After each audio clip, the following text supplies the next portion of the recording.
Howdy.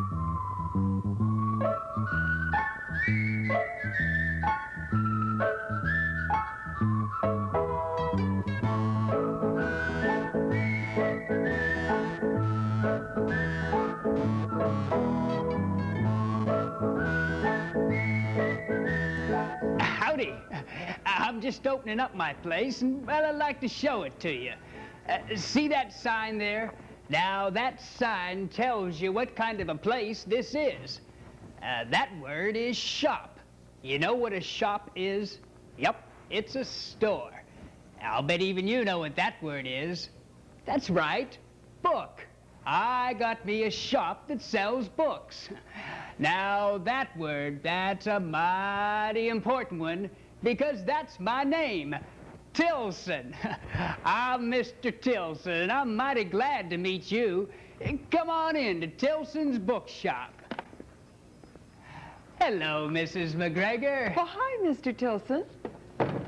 I'd like you to meet some friends of mine. Well, hello there. Mrs. McGregor here likes books just about as much as I do, and she's a mighty big help to me. Why, she helps sell the books and keep them nice and neat on the shelves, and sometimes she even reads a story or two to our friends who stop by. Hey, would you like her to read a story to you? Bet she would. Well, I know I'd like that. But, which one? There are so many to choose from. Aren't books exciting? Each one different, with something special to tell you. I'd like to read every one of Mr. Tilson's books, and I will if I stay around here long enough. But which one shall we have today? How about Petunia? Do you know Petunia, the silly goose? I was putting some of her books in the window earlier, and I still have one here. I'm going to sit down for our story. Are you sitting down comfortably and quietly? Then let's meet Petunia. In the meadow, early one morning, Petunia, the silly goose, went strolling. She ate a bug here, clipped off a clover leaf there, and she picked at the dewdrops on the goldenrod leaves.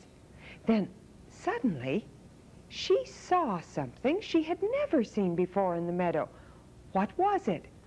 Petunia stole closer and closer and sniffed at it from all sides. "By goosey gander," she said. "It does not smell like food for a goose, but I believe I have seen such a thing before. Yes, I have seen one under Bill's arm when he came out of school. It's a book. That's it, a book. Why, come to think of it, just the other day, I heard Mr. Pumpkin telling Bill that books are very precious. He who owns books and loves them is wise." That's what he said. "He who owns books and loves them is wise," Petunia repeated to herself. And then she thought as long and as hard as she could. "Well then," she said at last, "if I take this book and I love it, I will be wise too, and no one will call me a silly goose ever again." So Petunia picked up the book and went off with it. She slept with it, she swam with it, and knowing that she was so wise, Petunia also became proud, and prouder, and prouder. Why, so proud that her neck stretched out several notches. It was King the Rooster who first noticed the change in Petunia. He said, "Maybe Petunia is not so silly after all. Why, she has a book, and she looks so wise that surely she must be so." And the other animals began to believe in Petunia's wisdom too. They asked her for advice and opinions, and Petunia was very glad to help, even when she wasn't asked. Petunia grew still prouder, and her neck stretched even further out. Well, one day, Petunia heard Clover the cow say to King the Rooster, "I wonder what makes your comb so red, King, as red as the barn." "It's my blood," said King. "It's the color of my blood." "Nonsense," said Clover.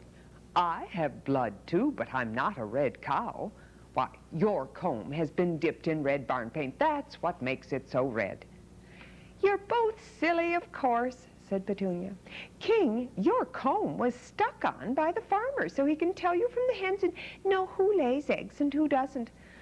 Plastic comb, I'd say.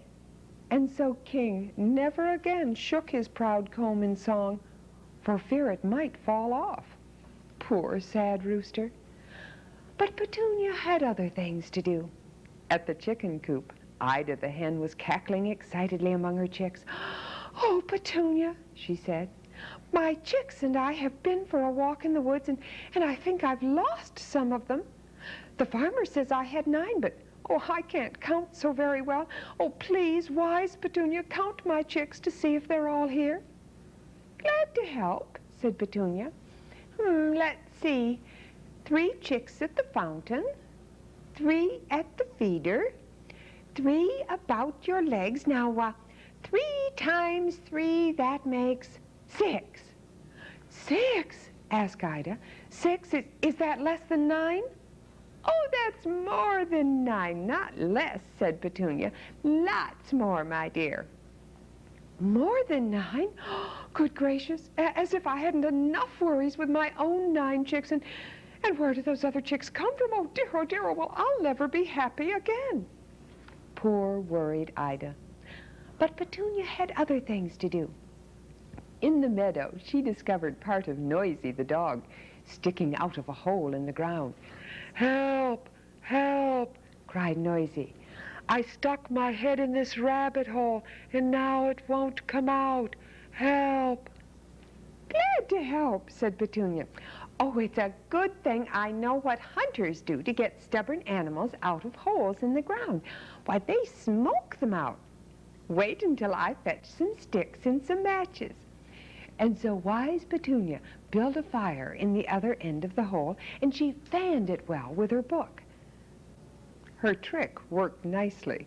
Noisy, choking with smoke, jerked his head out of the hole and ran off howling in pain.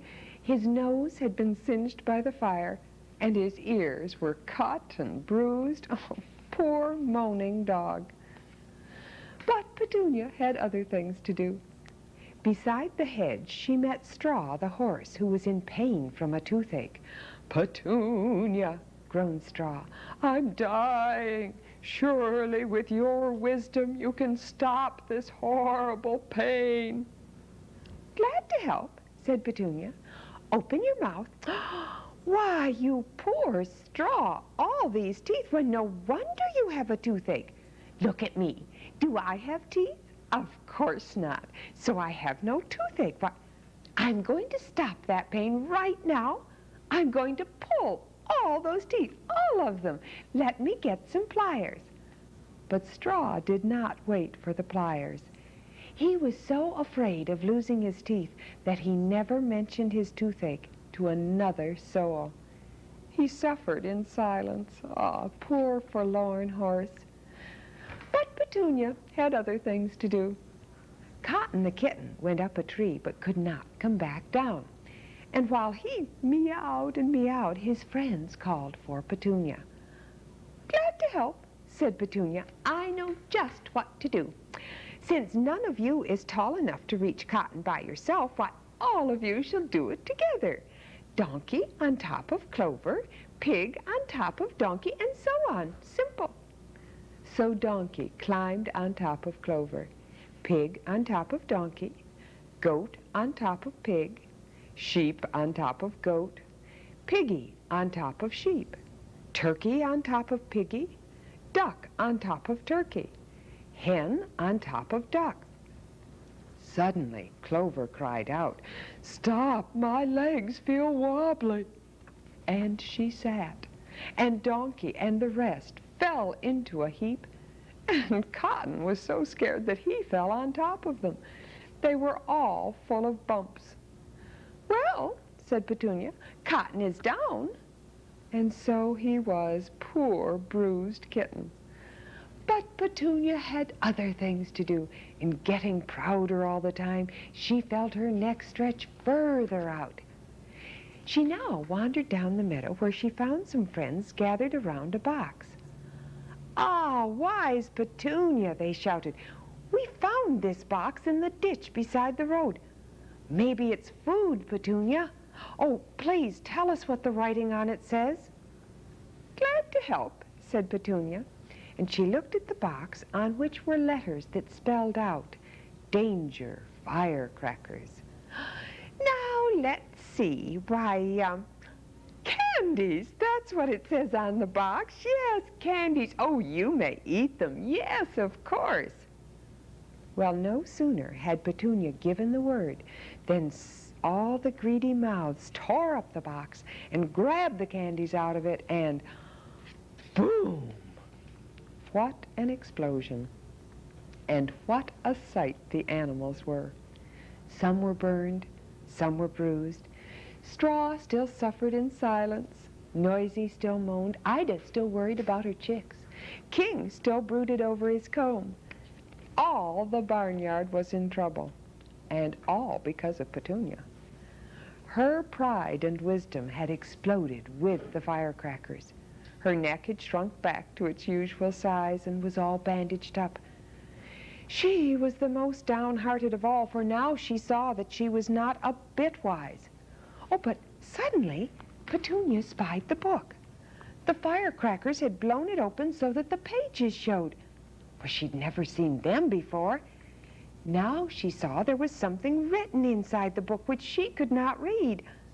So she sat down and thought and thought and thought until at last she sighed. "Now I understand. It was not enough to carry wisdom under my wing. I must put it in my mind and in my heart, and to do that I must learn to read." Petunia was filled with joy. At once she began to learn to read so that one day she would be truly wise, and then she would help make her friends truly happy.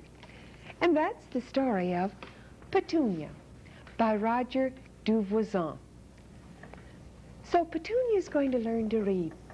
How about you? Are you going to learn to read this year? Or if you already know how, are you going to learn more and more words so that you can read more and more books?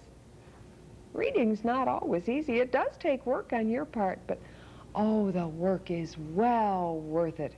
Because once you know how, well, you can find out what the words in all those books have to tell you. Of course, some books are still going to be too difficult for you to even think of reading this year.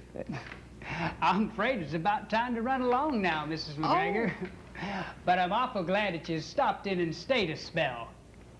Say, when it's time to say goodbye, are you a bye-buyer? Well, now, I'll tell you what a bye-buyer does. A bye-buyer does this. Kiss, wave, hug, tug at people's clothes as it goes. It says goodbye to trains and squirrels, the moon, girls, butterflies, boys, to airplanes and toys, but never to a book. Here's why. Even when you're done, it's fun to take another look. Are you a take another looker? Well, now, I hope so. And next time you want to take another look, y'all just come on back to Tilson's bookshop. We'll be looking for you. And we'll plan on having another story together. Till then, goodbye. Bye now.